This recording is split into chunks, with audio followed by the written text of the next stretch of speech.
वंदे मातरम, जय भारत। भाई राजीव दीक्षित अमर रहे। स्वदेशी दिवस आप सब परिचित हैं। 30 नवंबर को पूरा भारत मनाता है पुण्यतिथि, और आज हम सब कार्यकर्ता यहाँ पर उपस्थित हुए हैं स्वदेशी दिवस के अवसर पर। और मैं सभी भारत में जितने भी कार्यकर्ता हैं उन सबसे प्रार्थना करता हूँ, इस वर्ष के स्वदेशी दिवस पर 2 मांगे मुख्य रूप से रखी जाएं सरकार के सामने।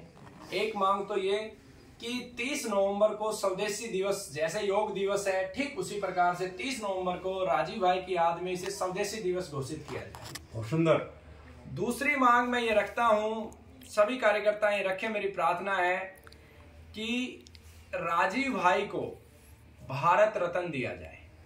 और आजादी के बाद भारत रत्न, जितने भी भारत रत्न दिए, कृषि के क्षेत्र में, राजनीति के क्षेत्र में, विज्ञान के क्षेत्र में, तकनीकी के क्षेत्र में, उन सभी क्षेत्रों को अगर हम मिला लें तो लगभग सभी क्षेत्रों में राजीव भाई ने बहुत श्रेष्ठ कार्य किया है। उदाहरण के लिए आज हमारे वर्तमान प्रधानमंत्री जी श्री नरेंद्र मोदी जी लोकल वोकल का जो नारा देते हैं, इसका बीज भारत के कोने कोने में भाई राजीव दीक्षित ने अपने पसीने से सींचा। आज इस देश में स्वदेशी अर्थव्यवस्था की अगर कहीं बात होती है, इस बात को सबसे पहले राजीव भाई ने पिरोया है, राजीव भाई के ज्ञान ने दिया। आज अगर जहर मुक्त खेती की बात कहीं होती है, उसका पूरा ज्ञान राजीव भाई ने दिया है। आज अगर स्वदेशी तकनीकी की बात होती है, आज नरेंद्र मोदी जी ये कहते हैं कि हमारे हथियार भारत में बनेंगे, इस बात का विचार सबसे पहले आजादी के बाद राजीव भाई ने दिया है। आज जो सरकार कर रही है वो पहले भाई साहब व्याख्यान दे चुके थे। भले ही नोटबंदी की बात हो, जितने भी क्षेत्र हैं, सब क्षेत्रों में राजीव भाई ने कार्य किया है। एक भी ऐसा क्षेत्र नहीं है जिस क्षेत्र में राजीव भाई ने कार्य नहीं किया है। आज यशस्वी प्रधानमंत्री जी पुराने जमाने के बने हुए कानूनों को अगर बदल रहे हैं तो उसकी पूरी जानकारी सबसे पहले राजीव भाई ने दी है। और सबसे बड़ी बात, इस राष्ट्र के युवकों के अंदर चेतना भरने का कार्य राजीव भाई ने किया है। हम जैसे युवकों को सही पथ देने का कार्य राजीव भाई ने किया है। राष्ट्र सर्वप्रथम, ये नारा राजीव भाई ने दिया है। कृषि हो, विज्ञान हो, तकनीकी हो, आयुर्वेद हो, राजनीति हो, भारत की अर्थव्यवस्था, भारत का सच्चा इतिहास हो, हर विषय पे राजीव भाई ने इतना कार्य किया है कि शायद मैं अगले 50 जन्म लेके भी उसका जो है ना वर्णन करूं तो वो भी कम पड़ जाए। तो सभी कार्यकर्ताओं से प्रार्थना है, माता जी और बाबू जी के चरणों में हम प्रार्थना करते हैं, राजीव भाई को भारत रत्न दिया जाए और इस दिन को स्वदेशी दिवस घोषित किया जाए। तो इस दिन पे तीसरी जो मैं प्रार्थना सभी कार्यकर्ताओं से करना चाहता हूं कि सब एक छोटा छोटा संकल्प लें। और आज राजीव भाई के माता पिता के चरणों में बैठ के मैं एक छोटा सा संकल्प राजीव भाई के माता पिता के आशीर्वाद से लेता हूं। प्रकृति मां मुझसे जरूर पूरा करवाए। भारत के अंदर 28 राज्य और 7 जो केंद्र शासित प्रदेश हैं, उनके कोने कोने में फैले हुए राजीव भाई के जितने भी कार्यकर्ता हैं, उनको वर्धा से जोड़ने का कार्य, प्रदीप भाई से जोड़ने का कार्य, राजीव दीक्षित जी के विचार से जोड़ने का कार्य, उन सबको संगठित करने का कार्य, और चिकित्सा के जो सम्मेलन है, प्रतियोगिताएं हैं जिससे सत्यता सामने आती है, उन्हें पूरे भारत में आयोजित करने की जिम्मेवारी मैं लूंगा और अवश्य पूरा करने का प्रयास करूंगा। तो इसी कड़ी में सभी कार्यकर्ता आज छोटी छोटी अपनी बात सब रखेंगे। हमारे साथ धीरज भाई हैं और इनको मैं बहुत बार छोटा राजीव दीक्षित जी भी कहता हूं। मुझे तो अब चेहरा भी राजीव भाई जैसा ही नजर आता है, पूरे भारत में घूमते रहते हैं। अब धीरज भाई इस दिवस पे अपनी बात रखेंगे। धीरज भाई जी, वंदे मातरम। सभी राजीव भाई के विचार पे कार्य करने वाले या सामाजिक व्यवस्था को बदलने के लिए कार्य कर रहे हैं, वो सभी लोगों के लिए विशेष संदेश है। आप अगर कार्य करेंगे, जैसे हमारे मित्र हैं, अच्छे मित्र हैं, गुरु मार्गदर्शक के रूप में लोग बताते रहते हैं, बुरे व्यक्ति अपना कार्य करने से पीछे नहीं हट रहे हैं तो अच्छे व्यक्ति क्यों पीछे हट जा रहे हैं? जब बुरे व्यक्ति हैं, जो षड्यंत्रकारी हैं, वो कंटिन्यूअस अपना कार्य 50 साल पहले का सोच करके रखे हैं। और अच्छे व्यक्ति हम सोचते हैं कि अरे हम ये करेंगे तो समाज क्या करेगा, क्या बोलेगा, 4 लोग क्या कहेंगे। तो 4 लोग वही कहेंगे, राम नाम सत्य है मर जाने के बाद, जब तक जीवन है। राजीव भाई के वीडियो अगर देखेंगे तो ऐसा कोई विषय नहीं है, जैसे कमल भाई ने बताया कि कोई ऐसा विषय नहीं जिस पर उन्होंने मार्गदर्शन नहीं किया है। कोई भी एक विषय लेकर के कार्य करिए। मैं चिकित्सा के क्षेत्र पे उनके आशीर्वाद से आज वैद्यों की तलाश में पूरे भारत भर में भ्रमण करते करते बहुत अच्छे मतलब उपलब्धियां हासिल किया है, और अभी भी मुझे लगता है मैं 0 पे हूँ। और इस कार्य को बढ़ाने के लिए मैंने एक नारा लगाया है, हर गांव वैद्य हर घर वैद्य, जिसका मैं 5 दिवसीय जो है शिविर में लगा करके लोगों को, वैद्य लोगों को बुला करके मतलब एक अभियान चला रहा हूँ। गांव गांव में कैंप लगा करके छोटी छोटी चीज़ों के माध्यम से कैसे उपचार किया जाता है। और मैंने ये देखा कि लोग बोलते हैं कि इमरजेंसी में हॉस्पिटल जाना चाहिए, पर मैंने ऐसा मैनेजमेंट किया है क्योंकि मैं 10 महीने टिकरी बॉर्डर, गाजीपुर बॉर्डर किसान आंदोलन में रहा हूँ, और उस पीरियड में मैंने 40,000 लोगों को उपचार किया हूँ। तो मुझे लगता है कि हमारे पास ऐसी ऐसी चमत्कारिक चीज़ें हैं कि जो हम मिनटों में लोगों को इमरजेंसी मैनेजमेंट कर सकते हैं, बस विश्वास होने की देर है। तो मेरा ये मानना है कि बाकी सभी कार्यकर्ता जो जितने भी लोग हैं, आप लोग एक विचारधारा से जुड़िए। राजीव भाई की विचारधारा हमारे लिए सर्वोपरि है।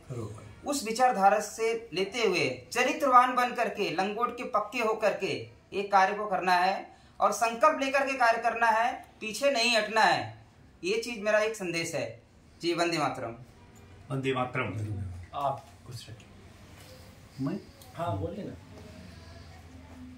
मैं सत्यप्रकाश माहेश्वरी राजीव दीक्षित की जन्मभूमि नाहर से चाचा जी का और चाची जी का आशीर्वाद मुझे मिलता रहता है और मिलता रहेगा हमेशा हमेशा।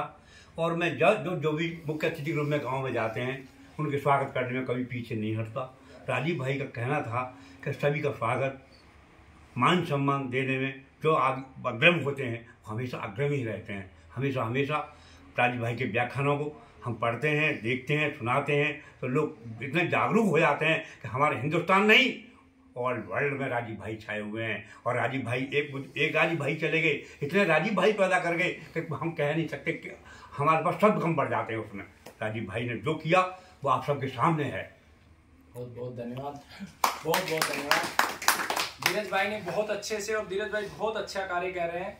तो सभी कार्यकर्ताओं से प्रार्थना है कि ये तीनों मांगे आप रखें। और एक मूल बात धीरज भाई ने बताई, चरित्रवान व्यक्ति का होना बहुत अनिवार्य है, लेकिन चरित्रवान और चरित्र को समझना इस समय बहुत जरूरी है।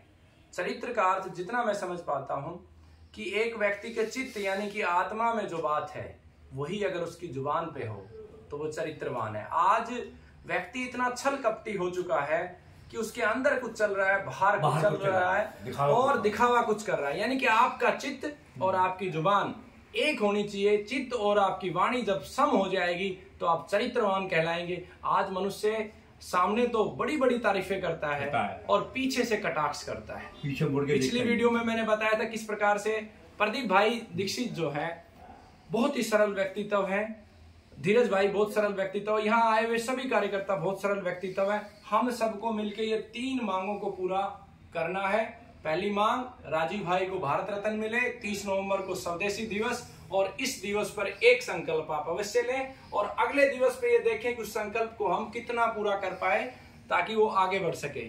तो आज हमारे साथ स्वराज भी है, राजीव भाई के भतीजे हैं ये, है ना? हाँ। और इनका नाम बाबा रामदेव जी ने निकाला है स्वराज। नहीं रखा तो सोचा तो घर वालों ने था, बस उन्होंने घोषित कर दिया। तो ये नाम किसने सोचा था? राजीव भाई ने? नहीं, मेरी माँ, अम्मा जी, बाबा जी ने सबने। इनका जो नाम है माता जी ने, पिताजी ने सबने सोचा था, लेकिन इस नाम की घोषणा बाबा रामदेव ने की थी। तो आज इस स्वदेशी दिवस के अवसर पर हमारा स्वराज भी अपनी बात रखेगा। बेटा बता। 2 शब्द मैं कहना चाहता हूँ कि जो भी मेरे ताऊजी ने किया वो अच्छा किया और बहुत अच्छा किया, सब लोगों को करना चाहिए। और जैसे उन्होंने कहा कि प्लास्टिक को बंद करना चाहिए, वैसे ही मैं भी कहता हूँ कि गोबर के, गाय के गोबर के गमले बनाने चाहिए। उससे पौधों को मतलब वो एक फर्टिलाइजर खाद के जैसे काम करेगा और प्लास्टिक से और बेकार होगा। भले ही वो कम टाइम तक रहेगा पर मिट्टी में भी मिल जाएगा और पौधे को भी न्यूट्रिएंट्स मिलेंगे। और प्लास्टिक तो कुछ नहीं देता, बस आसान है इसलिए सब लोग लेते हैं। और बस यही कहना चाहूंगा। बहुत सुंदर,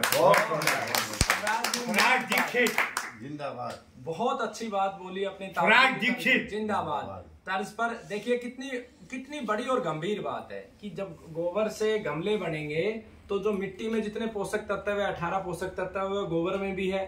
वो पोषक तत्व पेड़ का भोजन है। एक तरफ धीरे धीरे गमला डिजोल्व होता जाएगा, पेड़ को पोषक तत्व मिलते जाएंगे और पेड़ पनप जाएगा। और हमारी प्रकृति में जो बाधा है प्लास्टिक, जब प्लास्टिक नीचे जमीन के चला जाता है तो वो प्लास्टिक कई वर्षों तक हमारी भूमि के रोम छिद्रों को बाधित करता है, जिससे प्रकृति की प्रक्रिया रुक जाती है। तो अब मैं और अगर पौधा अच्छा रहेगा तो हम सब भी स्वस्थ रहेंगे। बिल्कुल, बहुत सुंदर, अगर भोजन अच्छा है तो हम सब भी स्वस्थ रहेंगे। तो और आप कोई भाई वंदे मातरम। मेरा नाम राकेश जैन है और मेरा दुर्भाग्य है कि मैं उनको जीवन में देख नहीं पाया हूँ, लेकिन उनकी प्रेरणा से मैंने जो पाया है वो करोड़ों रुपए से भी ज्यादा मैंने पाई है। मेरे जीवन में जो कमियां थी वो कमियां सारी दूर हो गई। मैं जो पहले अपने अफसर से डरता था वो मैं निडर हो गया। मैं जो थोड़ा बीमार रहता था मैं निरोग हो गया। मेरे पास जो लक्ष्य नहीं था, मेरे को एक लक्ष्य मिला जीवन में दूसरों की सेवा करने का, वो यहीं से मिला मुझे। और मैं जो कोई मिलता है उसको ये कहता हूँ कि भैया उनके बारे में अगर आप जानेंगे तो 5 चीजें आपको ये अवश्य मिलेगी। अब मैंने 2015 में पहली बार यहाँ से आना शुरू किया और मैं लगभग हर वर्ष आता हूँ। पिछले साल नहीं आ पाया इलेक्शन की वजह से, क्योंकि मेरी सरकारी ड्यूटी है। मैं कहना चाहता हूँ कि सरकार ने राजेश दीक्षित के विचारों को, हमारे प्रधानमंत्री मोदी जी ने काफ़ी रूप में माना है। आयुष मंत्रालय उन्हीं की प्रेरणा से रखा गया काम है। MP की गवर्नमेंट जो है हमारे गोबर खरीदती है वो भी उन्हीं की प्रेरणा से खरीदती है। और गमले के पौधे जैसा कि इन्होंने बताया भतीजे ने, तो वो भी मतलब प्रकल्प चल पड़े हैं और ऐसे सैकड़ों हजारों प्रकल्प चल पड़े हैं उनकी प्रेरणा से, जो शायद आज हमारे सामने नहीं है लेकिन वो पीछे पीछे अपना काम कर रहे हैं। भले रेलवे स्टेशन पे आप मिट्टी के बर्तन अवेलेबल है, और इसी की प्रेरणा से आज देखोगे ज्यादातर हर ऐतिहासिक चीज पे आपको गमले, वो मिट्टी के आपको कुल्हड़ मिलेंगे हर जगह, वो भी उन्हीं की प्रेरणा से हुई है। रिफाइंड लोगों ने छोड़ा, उन्हीं की प्रेरणा से छोड़ा है, ठीक है ना। अब हार्ट अटैक केस आपको बहुत कम सुनने को मिलते हैं, वो भी मैं समझता हूँ उन्हीं की प्रेरणा से। तो उन्होंने वैसे तो हर क्षेत्र में बोला है और उनकी इच्छा थी कि हर क्षेत्र में काम किया जाए, परंतु हर क्षेत्र में एक व्यक्ति करना काम नहीं कर सकता। इसलिए जो है हर व्यक्ति को मेरे हिसाब से एक विकल्प के बारे में अपना विचार बनाकर और उनको जो है कार्य करना चाहिए कि मैं इस क्षेत्र में काम करूंगा, मैं इस क्षेत्र में काम करूंगा। फिलहाल जो मैं क्षेत्र में काम कर रहा हूँ वो उनकी जो स्वास्थ्य की जो जानकारी है, जैसा कि ये भाई भी करते हैं, मैं ये बड़े पैमाने पे करते हैं, मैं छोटे पैमाने में करता हूँ। जिनको बताता हूँ उनको लाभ होता है और मेरी दिली इच्छा है कि जब तक मैं जिंदा हूँ, जब तक मैं इसी सेवा में रत रहूँ और इससे मैं अडिग ना हो पाऊँ, ऐसी भगवान मुझको शक्ति दे। इसी भावना के साथ जो है वंदे मातरम। लोगों को जागरूक करता रहूँ ये और हाँ, मैं लोगों को जागरूक कर भी रहा हूँ और करता ही रहूंगा, क्योंकि रिटायरमेंट में 2 साल है। 2 साल का तो मुझे यही काम करना है, जगह जगह जाकर स्वदेशी का प्रचार करना है और उनको महत्व बताना है, बस यही भावना है। भैया जी, भूपेंद्र जी। हाँ जी। वंदे मातरम। श्री राजीव दीक्षित अमर रहे। हमारी इच्छा है और शासन और प्रधानमंत्री महोदय जी से भी निवेदन है और हमारा काम भी है। हम बीज बचाओ आंदोलन में काम कर रहे हैं, जो देसी बीजों पर काम करता है। हमारा मानना है कि जब तक किसान हमारा समृद्ध नहीं होगा और ये हाइब्रिड और ये GMO जैसे सीड से मुक्ति नहीं पाएगा, तब तक हमारा देश कभी भी समृद्धशाली नहीं होगा। इसलिए मैं प्रधानमंत्री जी से अनुरोध भी करूंगा कि इस बीज को बचाएं और हमारे गौ माता के बीज को भी बचाएं। और ये लोग गौ माता पर बात करते हैं, जो नंदी पर बात नहीं करते हैं। मेरा मानना है कि नंदी दूध देता है, गाय दूध नहीं देती। इसलिए हमारे नंदी जी को भी बचाया जाए, जो हमारे शिव का स्वरूप है और हमारे श्री कृष्ण के स्वरूप गाय हैं और शिव का स्वरूप नंदी है। इसलिए दोनों को बचाया जाए, तभी हमारा देश समृद्धशाली होगा। हम देसी बीज पर काम करते हैं, धान, गेहूं, सब्जी, इसलिए देसी बीज सभी लोग, सभी किसान जो भी इस वीडियो को सुने, वो किसान हमारे श्री राजीव भाई के विचारों को देखें। उसमें गाय पर उन्होंने खेती पर बोला है, उसको देखें, उस खाद को, उस पानी को जैसे उन्होंने बताया करें, और हो गया। धन्यवाद, बहुत बढ़िया, बहुत बढ़िया। आप चलो बहुत रखो, और किसी भाई को कोई बात रखनी है तो रखिए। मतलब आपको थोड़ी सलाह मशवरा लूंगा मैं। अच्छा, ठीक है। हाँ, मैं इसमें एक बात और जोड़ना चाह रहा था अपनी तरफ से कि वैसे तो राजीव भाई के सैकड़ों प्रकल्प हैं जिनकी इच्छा थी कि हर क्षेत्र में काम किया जाए, लोग आगे आएँ, बढ़ के करें, परंतु उनमें से एक जो मैं समझता हूँ कि राजनीतिक क्षेत्र में भी उनकी इच्छा थी, और वो उसमें उन्होंने बोला था कि 4 साल के बाद यानी 2014 में वो अपने 200, 300, 400 जो है खासदार जो है जितवाना चाहकर ये ब्लैक मनी के ऊपर जो है वो स्वदेशी लाने का उन्होंने वचन, प्रकल्प यानी लिया था, उन्होंने प्रतिज्ञा की थी। तो ये जो जितने भाइयों ने, लोगों ने बात की, ये सब जो है राजनीतिक इच्छा के बिना नहीं हो सकता, जैसा मेरा मानना है। अकेले चलने से कभी मंजिल हर क्षेत्र में नहीं पाई जा सकती किसी भी व्यक्ति के लिए, और जबकि उनके विचार अनेकों थे। तो मेरा ये मानना है कि यदि कोई भाई राजनीतिक क्षेत्र में यदि कोई कुछ करना चाहता है, तो मैं भी चाहता हूं कि उनको जीतने का 101% मूल मंत्र मेरे पास है, प्रकृति का दिया हुआ है।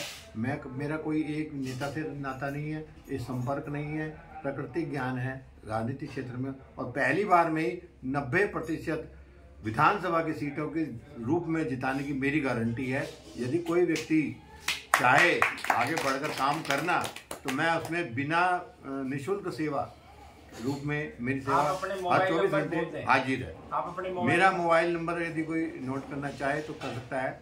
मेरा नाम राकेश जैन है और मोबाइल नंबर है 9136785493 91 36 54 78 54 93 91 36 78 54 93। धन्यवाद भाई जी। नमस्कार, आप सभी को नमस्कार। पहले एक सेकंड में इनका परिचय देते हैं जी। केसर सुनील कल्पवृक्ष जी, जाति से ऊपर उठ करके काम कर रहे हैं, वर्ल्ड रिकॉर्ड होल्डर हैं जी। 25,000 से ज़्यादा कविता लिखे हैं, व्यवस्था परिवर्तन पर कार्य कर रहे हैं, और सौभाग्य से हमारे मित्र हैं। 2 साल से हम लोग साथ में जुड़ करके जो है कार्य कर रहे हैं। और सुभाष चंद्र बोस जी की पावन धरती वेस्ट बंगाल, जहाँ पर उनकी कर्मस्थली एक मानी गई है, वहाँ पर हम लोग जुड़ करके जो है अपने अभियान को आगे बढ़ाने का कार्य कर रहे हैं। जी केसर भाई। जी नमस्कार। जैसा भाई साहब ने कहा कि राजनीतिक व्यवस्था पे राजीव दीक्षित भाई काम करना चाहते थे, और भाई साहब ने भी कहा कि व्यवस्था परिवर्तन पे आगे काम करना चाहते हैं। तो जहाँ जैसा धीरज भाई ने बताया कि हम लोग सुभाष चंद्र बोस की जन्मस्थली पे काम कर रहे हैं, तो वहाँ पे काफ़ी आचार्य हैं, एक संस्था है, वहाँ पे 10,000 सन्यासी हैं। उसमें से कुछ सन्यासियों से जो आचार्य हैं, उनसे पता चला कि राजीव भाई जो सन्यासी जुड़े हुए थे, तो उन्होंने बताया था कि वो सोशियो इकोनॉमी थ्योरी पे उनसे उन लोगों की काफ़ी चर्चा थी, व्यवस्था परिवर्तन। तो व्यवस्था परिवर्तन जो है मूल है पूंजीवाद, कम्युनिज्म, और एक है वैदिक व्यवस्था जिसका नाम है प्राव। इसकी चर्चा जैसे राजीव भाई कहते थे कि हम अपनी व्यवस्था लेकर के आएंगे, तो कम्युनिज्म और पूंजीवाद अपनी व्यवस्था नहीं है, वो बाहर की व्यवस्था है। तो वैदिक व्यवस्था अपनी व्यवस्था जो थी, उस पर उन्होंने बताया कि उनसे उन लोगों की काफ़ी बातचीत होती थी कि वैदिक व्यवस्था को कैसे वो फैलाएंगे। उसी चीज़ को जब मैंने सुना तो धीरज भाई ने कहा कि ऐसा जयंती पे शुभ अवसर है, तो मैं पहली बार आया हूँ। हम भी पहली बार आए, बहुत नसीब से पहली बार आए। तो जितने भी सभी जो भाई साहब ने कहा कि जो काम करना चाहते हैं राजनीति पे, तो हम लोग व्यवस्था परिवर्तन पे काम कर रहे हैं। बहुत बढ़िया। तो जैसे कि एक एग्जांपल, जैसे कि शिक्षा व्यवस्था पे हम लोग क्या कर रहे हैं, जैसे कि राजू भाई ने कहा था कि देसी व्यवस्थाएं चाहिए, गुरुकुल चाहिए। तो हम लोग दो इस पे है, एक पैसे वाली पे जो गुरुकुल मतलब शिक्षा व्यवस्था चलती है, और एक फ्री, जैसे हम लोग बोलते हैं कि फ्री शिक्षा होना चाहिए। लेकिन अगर कोई स्कूल पैसे ले रहा है तो हम लोग बोलते हैं कि गारंटी एजुकेशन होना चाहिए। गारंटी एजुकेशन क्या है? अगर कोई स्कूल 10,000 रुपये साल का लेता है और बच्चे का नंबर 50% आता है, तो उसको 5,000 ही लेने चाहिए, क्योंकि उसने उतना ही मेहनत किया है बच्चे पर। अगर 90% से ऊपर आते हैं तो उसे अधिकार है 10,000 रुपये पूरे लेने का। और अगर बच्चा फेल हो जाता है तो उसकी अगली साल की पढ़ाई उसे फ्री में उसे स्कूल में। तो आपने देखा कि कितनी दिव्य विचारधारा है। इस विचार को शायद इस राष्ट्र में किसी ने सोचा होगा। पहली बार इस भाई, वास्तव में कल्पवृक्ष ही हैं ये, पूरा नाम तो मुझे याद नहीं है, लेकिन अंत में क्योंकि मुझे वृक्षों से बहुत प्रेम है, और कल्पवृक्ष को कहते हैं कि वो आपकी मनोकामनाएं पूर्ण करता है। बाकी उसके एक अलग सिद्धांत है, फिर कभी उस पर चर्चा करेंगे। लेकिन जो विचार दिया है ये फ्रेश है, आज तक किसी ने नहीं दिया। मैं नमन करता हूँ इनके कार्य को, वंदन करता हूँ। और इस स्वदेशी दिवस पे आप सभी अपने अपने क्षेत्र में स्वदेशी दिवस मनाएं। आप सबको बहुत सारी शुभकामनाएं। कोई भाई जी और कुछ बोलना चाहते हैं? हाँ बोलिए। जी, राजीव दीक्षित जी को मेरा नमन है, और मैं उन्होंने जो बोला उनके बारे में कुछ बताना चाहता हूँ। जो हमारे गुटखा का प्रचार करने वाले हीरो है, दारू का प्रचार करने वाले, जिससे कंपनियां ये भी आदि बंद हो जाए, माने हमारे जो देश का युवा है वो नशे से मुक्त रहे, माने वो नशे में डूबे ना। और जैसे स्वामी विवेकानंद है, भगत सिंह है, इनके जैसे योद्धा पैदा हो, देश वीर पैदा हो, वीर क्रांतिकारी पैदा हो। और जो राजीव भाई ने बताया कि जैविक खेती कैसे करनी है, तो मैंने उसका भी कुछ 1 साल से करना चाहता था, और किया भी। मैंने यूरिया, DAP, सुपर फास्फेट ये सब कुछ मैंने यूज करना बंद किया है, और जैविक खेती कर रहा हूँ अभी। भारत माता की जय, वंदे मातरम। भाई राजीव दीक्षित अमर रहे।